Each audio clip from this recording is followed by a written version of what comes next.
Water in the flooded basement is to be pumped in an empty right circular cylindrical container.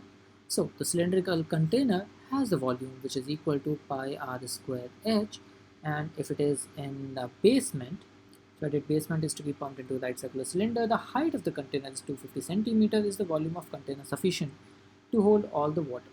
So to answer this question, we need the volume of water, that's one of the unknowns, and we need to know the volume of cylinder, right?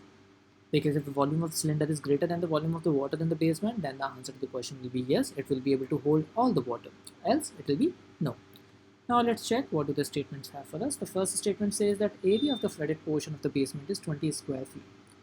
And we know the height of the container is 250 centimeters. That means this is this height. This height is 50 centimeters. So the unknowns are radius and the volume of water. While we know that L into B is equal to 20, we do not know the height of water in the basement, because that, when multiplied with the area, will give us the volume of the water, and we also do not know the radius. So there are two things that we do not know, and therefore the first statement alone is not sufficient. Let me repeat again, we don't know the volume of the water because we know the area of the flooded portion is 20, but we don't know the height up to which it is flooded, right? You can imagine it this way, that if we have this three-dimensional room, then we know that this area is 20, but it can be up to this height or it can be up to the greater height, and we do not know that what is the height up to which the water is inside this flooded basement, and therefore we say that it's not sufficient. This is what I'm calling the height of the water level, and therefore it's not sufficient. Now let's look at the second statement, which says that the circumference of the container, that means 2 pi r, is equal to 100.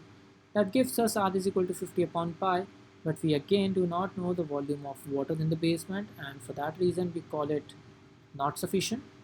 Now even after we combine the two statements, we are still running short of that one input. That volume of water in the basement is still 20 times h, where h is unknown, and therefore we say that it's not sufficient to answer the question, because we can't compare the volume of cylinder and the volume of the water. Therefore the answer to the question becomes option E. Statements together as well are not sufficient to answer the question. Thank you so much.